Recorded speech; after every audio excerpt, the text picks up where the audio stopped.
Bonjour à tous et bienvenue dans Smart Patrimoine. Smart Patrimoine, l'émission qui vous accompagne dans la gestion de vos finances personnelles et qui décrypte avec vous les actualités et les enjeux du secteur de la gestion de patrimoine. Une émission tous les jours à 13 heures sur Bismart.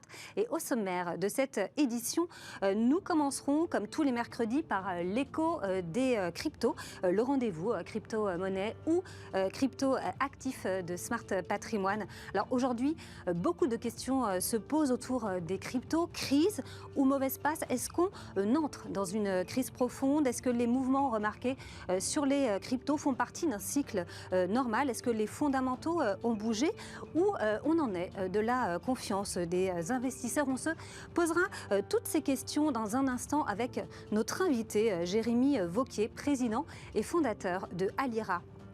Et en deuxième partie d'émission, enjeu patrimoine, et nous nous intéresserons à la gestion passive aujourd'hui. Alors, est-ce qu'elle est encore d'actualité? Est-ce qu'il faut au contraire privilégier la gestion active? Est-ce qu'elle est adaptée au contexte que nous connaissons avec une inflation qui explose, avec à la fois une dynamique baissière côté action comme côté obligation? Le CAC 40 aussi qui a connu un repli hier après 4 belles hausses. On a bien entendu également la question de récession ou pas aux États-Unis, le contexte géopolitique qui est toujours compliqué. Donc, est-ce qu'il faut la privilégier aujourd'hui dans ce contexte? C'est le thème que nous aborderons avec nos deux invités. Géraldine Métifeux, associée gérante, conseil en gestion de patrimoine chez Alter Egal, et également Mathias Bacchino nous accompagnera, directeur général France de Trade République.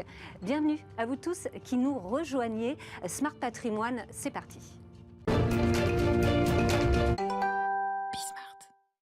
Et nous commençons avec l'écho des cryptos, le rendez-vous hebdomadaire des crypto-monnaies et également crypto-actifs aujourd'hui avec notre invité Jérémy Vauquier, président et fondateur de Alira. Merci beaucoup d'être avec nous. Bonjour, merci Marie. Merci d'avoir accepté notre invitation. Aujourd'hui, on se pose une réelle question autour des cryptos. Alors, crise profonde ou mauvaise passe? Peut-être pour ceux qui n'auraient pas bien suivi, est-ce que, en quelques phrases, vous pouvez nous rappeler le contexte et ce qui s'est passé sur les cryptos? Alors, assez clairement, on est sur un marché qui est baissier depuis les derniers mois. On est à moins 50 sur Bitcoin, moins 60 sur Ether. Oui. Donc, très clairement, le marché est baissier. C'est un phénomène qui est normal, qui est usuel dans ce marché, qui évolue de bulle en bulle et de correction en correction. Et je pense que ce qu'il faut aussi, c'est remettre en perspective aux gains précédents à plus long terme. Sur Bitcoin, par exemple, Bitcoin, c'est x20 entre 2019 et le plus haut. Ethereum, c'est x50. Donc, effectivement, quand on perd moins 50, ça fait jamais plaisir. Mais je pense qu'il faut aussi le remettre en perspective avec le marché séculaire dans son ensemble. D'accord. Donc là, c'est quoi? C'est une bulle? C'est quoi, la quatrième, cinquième bulle? Sur Ethereum, sur Bitcoin, c'est la quatrième bulle, quatrième mouvement impulsif. Oui. Et encore une fois, c'est la manière dont ce marché fonctionne. Donc là, ce que vous dites, c'est simplement que c'est le cycle naturel, c'est un cycle normal. Il n'y a pas lieu de s'affoler aujourd'hui. Si vous êtes sur des positions très court terme, il y a lieu de s'affoler. Enfin, il y avait lieu de s'affoler il y a quelques semaines, maintenant c'est un peu tard. Bien sûr. Si vous êtes sur des positions à long terme, comme on recommande d'investir plusieurs années, etc., a priori, c'est pas le moment de vendre. Au contraire, c'est le moment de conserver et de revenir à ça dans 2-3 ans. Donc là, c'est pas du tout une mauvaise passe. C'est vraiment quelque chose de naturel. Il n'y a pas de crise profonde. Ça va pas. Pour vous, je sais pas, quelle est votre conviction aujourd'hui? Ce qui va se passer, c'est qu'on va avoir vraisemblablement, j'ai pas de boule de cristal, mais a priori, on va avoir entre quelques mois et un an de vaches maigres. Un marché qui soit va latéraliser, soit va continuer un peu encore à descendre. On a le niveau de 20 000 sur Bitcoin en tête, peut-être même que ça ira chercher un peu en bas. On n'a pas de boule de cristal encore une fois, mais a priori c'est plutôt la dynamique dans laquelle on est actuellement. Mais ce qu'il ne faut pas perdre de vue, c'est effectivement la dynamique long terme dont on vient, la dynamique et vers laquelle on va aller très vraisemblablement. Pour peu que l'investissement soit positionné sur plus que quelques mois, on est sur quelque chose qui est assez gagnant a priori. D'accord. Aujourd'hui, l'idée, ça serait quoi? D'acheter du Bitcoin pour ses enfants? Clairement. C'est vraiment si de très long terme. Si vous voulez commencer à charger un petit peu vos portefeuilles, a priori, on commence à arriver dans les zones d'achat qui sont intéressantes.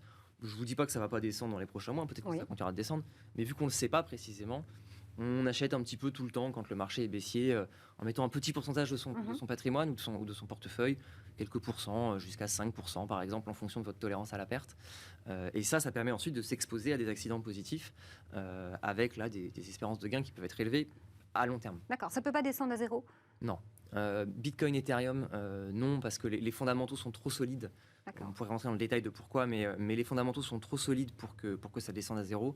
Il est clair que ça ne descendra pas à zéro. Sur des altcoins qui sont un peu plus fragiles, on a eu l'exemple de Luna récemment. Là, oui. Là, on peut avoir des descentes à zéro, ça existe. Mais donc là, on ne s'en relève pas? Non, là, on ne s'en relève pas. Là, une fois. Jusqu'où on peut s'en relever? Moins 90, moins 80? 90, on s'en relève. Ethereum, la dernière correction, c'est moins 95. Moins 95% sur Ethereum. Donc ça, c'est la correction qui a eu lieu en 2018. Et ça, on s'en est très très bien relevé. On est toujours là pour en parler. Et Ethereum a fait x50 ensuite, quoi. Est-ce que vous pensez qu'on va pouvoir dépasser les plus hauts qu'on a connus? C'est une question de temps. C'est une question de temps. On est dans un environnement avec l'inflation qui augmente, avec le prix des matières premières qui augmente, avec l'or qui va repartir à la hausse. Donc dans cet environnement-là, à long terme, pour moi, c'est clair que les plus hauts ils seront dépassés. La question, c'est est-ce que ce sera dans 2 ans, dans 4 ans? Ça, on ne sait pas. Ça, par contre, on n'a pas d'idée. Mais là, aujourd'hui, aux gens qui paniquent, qui ont placé justement de l'argent dans les cryptos, qu'est-ce que vous conseilleriez? Moi, je conseillerais de conserver vos positions comme elles sont aujourd'hui. Encore une fois, je ne connais pas les expositions des uns et des autres. Si vous êtes trop exposé, sans doute qu'il faut réduire la voilure. Si vous avez une exposition qui est raisonnable et vous êtes entré de manière raisonnable sur le marché. C'est quoi une exposition raisonnable? Quelques pourcentages, jusqu'à 10%, quoi, on va dire. Jusqu'à 10% de son patrimoine? C'est ça, ouais. Pour quelqu'un qui est... Après, ça dépend, il y a des profils de risque qui sont différents. Bien sûr. Et après, là, pour les gens qui en a malheureusement, qui ont pris des emprunts pour rentrer sur ce marché, on déconseille toujours de le faire. Mauvaise idée. Très mauvaise idée. Ça, on peut le faire pour les SCPI. On peut le faire pour les SCPI, mais les SCPI, c'est ça, sont pas cotés toutes les minutes. Absolument. Pas cotés toutes les minutes sur les marchés. C'est une différence. Donc sur les cryptos, si vous êtes dans des situations où vous êtes surexposé, sans doute que c'est le moment effectivement de commencer à réfléchir à limiter les pertes. Pour un petit porteur. Pour un petit porteur, si vous êtes surexposé, il faut sortir. D'accord. Si vous êtes plutôt dans une dynamique de long terme et que vous n'êtes pas surexposé, c'est plutôt un bon moment pour rentrer. En fait, ça dépend surtout de vous, plus que du marché en vérité. Là, plus que jamais, c'est le moment pour rentrer. Pour rentrer à long terme, sur un investissement long terme. Voilà, comme on le disait pour les enfants, investir pour ses enfants ou ses petits-enfants. Alors, évidemment, tous les épargnants, pour vous, doivent avoir une partie de leur épargne dans les cryptos. Donc, on disait de 1 à 10, de 1 à 15%. C'est à peu près ça, c'est à peu près ça l'idée pour diversifier correctement son portefeuille. En fait, effectivement, l'enjeu, c'est un enjeu de diversification. La classe d'actifs cryptoactifs présente des risques différents et des bénéfices différents par rapport aux autres classes d'actifs. Donc, dans une optique de bonne diversification, même presque de gestion en bon père ou en bonne mère de famille, le fait d'avoir de la crypto sur son portefeuille avec un ensemble d'autres actifs, ça permet d'avoir une diversification qui est plus forte, ça permet d'avoir à long terme des rendements qui sont plus importants. Et pour peu qu'on reste dans des pourcentages relativement raisonnables d'allocation, quand il y a des retournements de marché, et il y en a tout le temps, on a du moins 50, du moins 80, c'est normal, on est sur une perte qui est limitée et on va perdre quelques pourcentages. Par contre, si inversement on fait x20, x50, vous faites x20, x50 sur 10% de votre patrimoine, c'est plutôt une bonne nouvelle, quoi. Merci beaucoup Jérémy Vauquier d'avoir été avec nous. On en sait plus sur la situation actuelle grâce à vous. On se retrouve tout de suite pour Enjeu patrimoine. À tout de suite.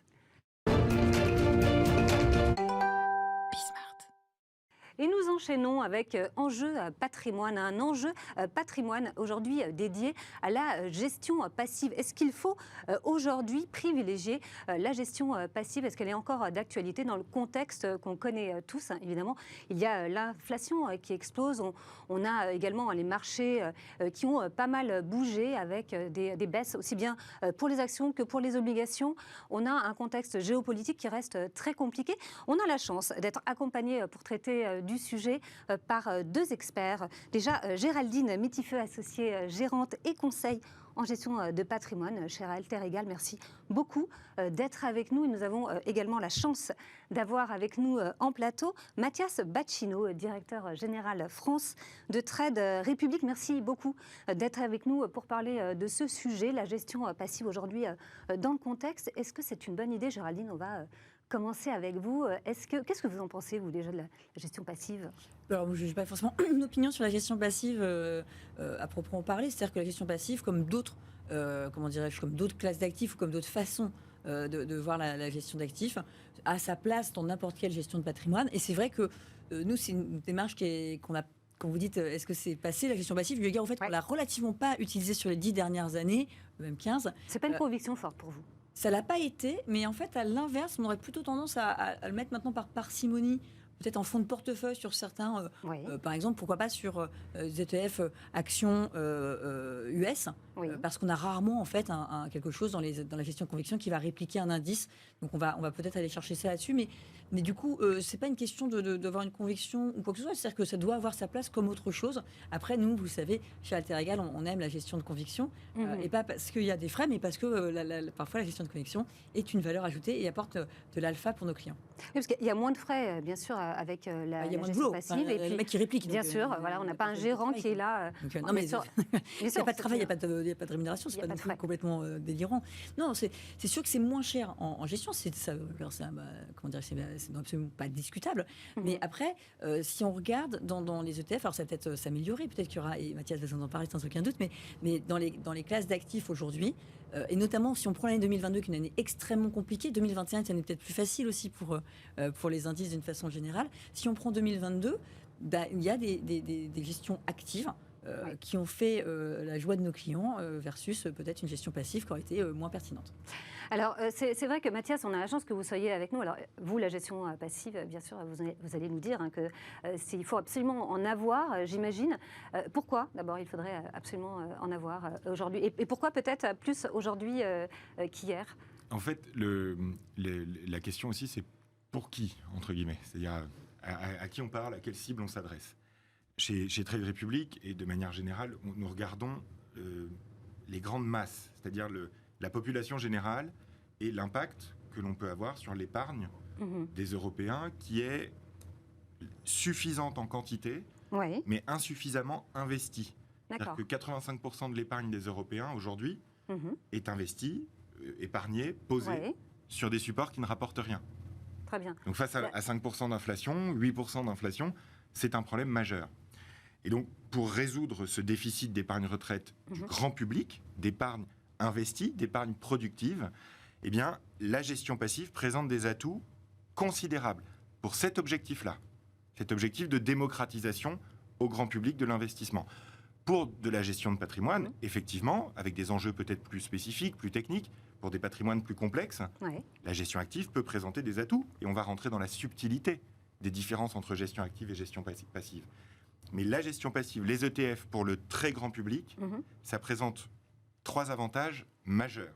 Donc là, c'est quoi? C'est investir son cash pour contrer l'inflation? C'est ça, c'est la démarche actuelle dans laquelle tout le monde doit entrer. On voit le message se diffuser sur les réseaux sociaux, d'ailleurs, de manière très rapide, de lutter contre l'inflation. Et donc, pour ça, la gestion passive, les ETF, ces paniers d'actions indiciels, présentent 3 avantages majeurs. Le premier, c'est le prix.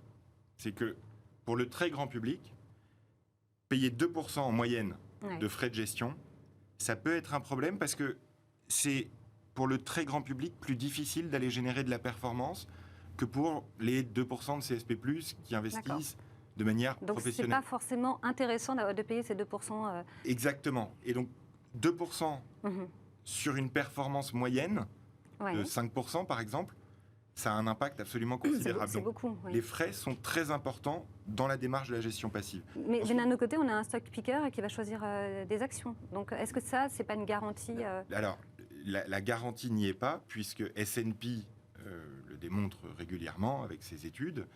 De mémoire, c'est 80% des fonds de gestion active qui ne font pas mieux que le S&P 500 en Europe ces 10 dernières années, par exemple. En dollars en euros, sur le S&P euro. Et donc, et c'est valable sur tous les horizons temps, c'est valable sur toutes les géographies. C'est plus vrai sur les US, par exemple, où le marché est particulièrement favorable à la gestion passive. C'est moins vrai, par exemple, sur les small caps, les petites valeurs, où il y a plus d'accidents. Donc là, le fait d'avoir un stock picker peut être effectivement plus intéressant. Mais dans cet objectif de démocratisation auprès du grand public, les ETF, c'est une des clés déterminante, vraiment déterminante, du fait de, 1, les frais, 2, la simplicité de compréhension. C'est un panier thématique, simple, c'est un panier géographique, c'est hyper simple à comprendre. Et 3, la simplicité d'exécution. C'est-à-dire que pour acheter un ETF, on ouvre un compte titre en 5 minutes chez un néo-courtier, On peut acheter un ETF, on peut en acheter en versement programmé. C'est très c'est ce que vous conseillez, l'investissement programmé. Tout à fait, particulièrement actuellement. C'est assez proche. La gestion passive, gestion active, ça ne s'oppose pas dans le mode de gestion et d'acquisition pour les clients. Je reviens juste sur le point des 2% et 5%, juste parce qu'il ne faudrait pas non plus qu'on oublie de dire la vérité, c'est que les performances apportées par les Vous apportez des précisions. Je précise pour que tout le monde comprenne bien ce qu'il en est, mais je ne souhaite pas opposer gestion passive et active. Je pense que les deux peuvent collaborer. Mais sur la gestion active, quand vous dites qu'il y a 2% de frais pour 5% de performance, c'est 5% de performance nette, Mathias. Les performances sont toujours exprimées nettes des frais de gestion. Donc, au bout du bout, j'entends ce que vous dites, mais néanmoins, c'est net de frais de gestion. Donc, en fait, il ne faut pas ajouter les frais à la perf, ou en tout cas les retirer à la perf. Mais après, sincèrement, la simplicité d'exécution, la logique, etc., je pense que vous y gagnez sans doute en clarté de message, et peut-être que sur la jeunesse d'une clientèle, parce que vous le disiez très justement il y a quelques instants, la gestion de patrimoine et Trade Republic, on n'a pas forcément exactement le même type de clientèle. Alors néanmoins, on peut, ceci étant, je pense qu'on peut en réalité avoir des clients communs, on en parlera une fois peut-être, mais ce qui est sûr, c'est qu'en fonction des tickets d'entrée, on va pouvoir aller plus dans de la sophistication. Exactement. Ça, c'est vrai. Mais sur les ETF, très honnêtement, nous, on a découvert ça assez récemment, parce qu'on est très en retard chez Alter Egal. On n'est pas hyper innovateur, mais la gestion passive, pour nous, encore une fois, on peut la mettre... alors, bien sûr, en achat programmé, pourquoi pas, mais surtout en fonds de portefeuille. C'est-à-dire que... vous en mettez toujours quand même un petit peu. Alors, on les met à travers de fonds. On est indécrottable. Oui. Et puis parce que, il ne faut quand même pas oublier que dans les outils qu'on maîtrise, nous, et qu'on utilise au quotidien pour nos clients, qui sont souvent des contrats type assurance ou Luxembourg, etc., cette culture est extrêmement récente et l'éligibilité des dits produits est extrêmement récente aussi. Donc, il faut aussi qu'on se familiarise avec les outils malgré tout. Mais en fonds de portefeuille, mais, pour citer un de vos concurrents, enfin pas concurrents d'ailleurs, mais InvestAM, ils utilisent beaucoup d'ETF dans leur gestion active. Et c'est vrai que ça évite les biais gérants. Et l'avantage de cela, c'est que ça évite les biais gérants. Ce que je reproche à la gestion active, c'est que ça polarise sur les bulles naturellement, puisque... La gestion active ou passive pardon, merci. Je vous écoute, Charlie. C'était vous en fait qui écoutiez. Ça polarise un peu sur les bulles, puisque les indices quand même, si on prend le S&P 500, au 31 décembre, c'était 25% les GAFAM. Alors c'est un peu moins maintenant grâce à cette perte. Mais là, en temps de crise, parce qu'il y a l'inflation qui explose, on l'a vu, actions comme obligations, c'était pas très satisfaisant au niveau des résultats. Le CAC 40, après 4 jours de hausse, a de nouveau été en repli hier. On a vraiment un contexte, on a bien sûr la situation géopolitique. On a récession ou pas aux États-Unis, tout ça. Là vraiment, on est en temps de crise. Oui, mais alors là, en temps de crise, est-ce que la gestion passive va surperformer la gestion active ou pas ? Ça dépendrait de la classe d'actifs. C'est-à-dire que si vous êtes sur une classe d'actifs actions et que les actions sont globalement au tapis, il n'y a pas tellement de raisons qu'elles soient bien meilleures. Enfin, je ne sais pas, Mathias. Mais... En fait, je voudrais faire un éloge de la passivité en temps de crise, justement. Non, mais de manière plus large. Ça a son charme. Sur l'investissement, parce qu'en fait, toujours dans cette perspective de démocratisation, de grand public et d'adoption, puisque c'est le phénomène qu'on voit actuellement. La passivité, c'est dans la réplication, dans la gestion indicielle, avec les ETF, c'est ce qu'on appelle la gestion passive. Mais pour les particuliers, il y a un mode de gestion qui est celui du DCA, du dollar cost averaging, de l'investissement programmé automatique sans regarder. Ça, pour la démocratisation auprès du très grand public, ça permet de toucher quelque chose qui est assez fabuleux en bourse, selon moi, pour le très grand public toujours, pas forcément pour vos clients, c'est la moyenne. Donc en fait, en période de crise, ce qui va être d'autant plus intéressant, c'est deux choses. Un, d'être exposé petit à petit, c'est-à-dire de rentrer petit à petit dans le marché pour lisser la volatilité et surtout éviter de tout mettre au pire moment. Ce qui arrive régulièrement quand on essaye de tout mettre d'un coup, puisque les marchés sont au plus bas ou au plus haut, c'est-à-dire au meilleur moment pour investir, 0,2% du temps. Là, c'est un bon moment, là, tout de suite C'est un bon moment pour commencer à investir un petit peu tous les mois. Comme hier, comme avant-hier, comme la semaine dernière, comme la semaine prochaine. Comme demain, quoi. Exactement. C'est pas le bon moment pour tout mettre en bourse sur les actions, c'est évident. Ça l'est jamais. Ça l'est jamais, mais encore moins maintenant. Ça pouvait l'être en mars 2020, certains l'ont fait, et beaucoup de jeunes en particulier l'ont fait. C'est l'expression buy the dip, qui est acheter la baisse, qui est très présente sur les réseaux sociaux actuellement. Justement, est-ce que c'est quelque chose qui plaît particulièrement aux jeunes gens, ou peut-être aux femmes également, qui vont peut-être avoir plus tendance à se tourner vers la gestion passive qu'active ? Alors là, très sincèrement, sur notre clientèle, c'est pas très genré, la gestion passive ou active. Pour nous, ça change pas grand-chose. Sur le très grand public, on a observé, on a fait une étude avec un partenaire sur 200 000 de nos clients en Europe. Donc, c'est la plus grande étude réalisée sur les investisseurs particuliers. D'accord. Et effectivement, il y a un biais féminin vers les ETF par rapport aux actions. Je n'ai pas d'explication particulière pour ça, mais les statistiques l'ont montré. D'accord, donc ça c'est sur des très grandes masses, on observe qu'effectivement, plus de femmes. Plutôt les jeunes femmes, les jeunes femmes ont un biais plutôt vers les ETF par rapport aux actions si on compare aux hommes. Donc on l'a observé, ça dit des choses sans doute des stratégies d'investissement utilisées par les femmes et les jeunes femmes en particulier. Je dois d'ailleurs dire qu'il y a des études qui ont été faites aux États-Unis qui ont montré que les femmes investissaient de manière plus efficace à long terme que les hommes. Et pourtant, en Europe particulièrement, elles investissent beaucoup moins que les hommes. Mais elles sont bonnes sur le long terme. Elles ont bien compris. Mais elles le font mieux. Et donc, en fait, c'est une inefficience, c'est aussi une injustice qu'il faudra régler, mais ce sera l'objet d'une autre discussion, j'imagine. Mathias, qu'est-ce que vous pensez du rapprochement entre Amundi et Lyxor ? Je crois qu'on doit s'en féliciter. C'est l'émergence en France d'un champion d'envergure mondiale des ETF. Donc, pas que, mais entre autres des ETF. Tout à fait. Et quand on voit que l'utilisation des ETF a doublé en France, là, en un an, et a explosé littéralement ces dernières années auprès des particuliers, et particulièrement des jeunes, eh bien, on ne peut que se féliciter d'avoir en France l'émergence d'un champion d'envergure internationale pour aller apporter les solutions aussi d'investissement de demain pour le très grand public. Alors, si on se projette vraiment, puisqu'on peut parler vraiment d'investissement à long terme, enfin, on parle toujours d'investissement à long terme. Là si on parle de la réforme des retraites, la meilleure réforme des retraites, je crois, Mathias, vous m'aviez dit, ce serait permettre à chaque Français, à partir de 18 ans, de mettre 20 € par mois dans un ETF Monde. Ça, qu'est-ce que vous en pensez ? Je crois qu'il a dit ça. Il a dit ça, par mois, ce serait vraiment le mieux pour moi. Et je vous laisse les 20 € par mois, moi je prends les 2000. Juste vous donner un chiffre. Si les jeunes Français de moins de 35 ans, en 2000, donc avant l'explosion de la bulle Internet, avaient commencé à mettre, la moitié d'entre eux, avaient commencé à mettre 50 € par mois sur un ETF Monde. Aujourd'hui, on aurait 170 milliards d'euros de pouvoir d'achat en plus dans le pays. Voilà. C'est aussi simple. Enfin, d'épargne, quoi. Est-ce qu'en 2000, on n'est pas encore à la retraite en 2022 J'ai refait mes comptes, normalement, on n'y est pas. En fait, le bon calcul, c'est que tous les jeunes de 30 ans aujourd'hui, dans l'état actuel des retraites, devraient mettre 5% de leurs revenus tous les ans et que ça leur rapporte 5% par an. Donc c'est 5% de tes revenus à 5% par an à partir de tes 30 ans. Si tu fais ça, à 64 ans, tu as 100% de taux de remplacement. C'est-à-dire que ta retraite par répartition plus ta capitalisation individuelle font cette moyenne-là. Non, mais moi je pense que, alors je n'ai pas les chiffres en tête, mais on pratique sur nos clients, parce qu'on a des clients assez jeunes. C'est un idéal pour la gestion de patrimoine, c'est assez rare. On a plutôt, alors assez jeunes, moins jeunes que 25 ans, et on en a quand même, mais assez peu, plutôt aux alentours de 42. Peut-être que pour attirer les jeunes gens, il faudrait proposer ce système-là.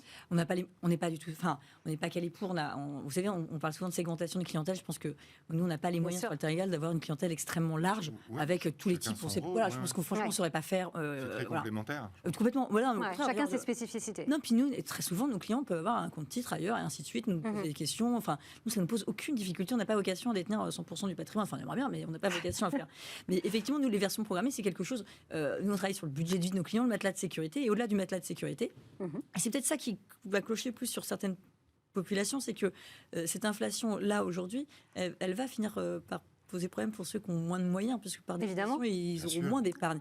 Il va falloir qu'on résolve ce problème. Alors, si l'augmentation des salaires rentre dans une spirale non vertueuse, alors c'est pas ça qu'il faut faire non plus, mais il va falloir qu'on trouve une solution pour régler cette inflation. Moi, je suis d'un éternel optimisme, donc je vais tout miser sur Christine Lagarde et le mois de juillet, personnellement.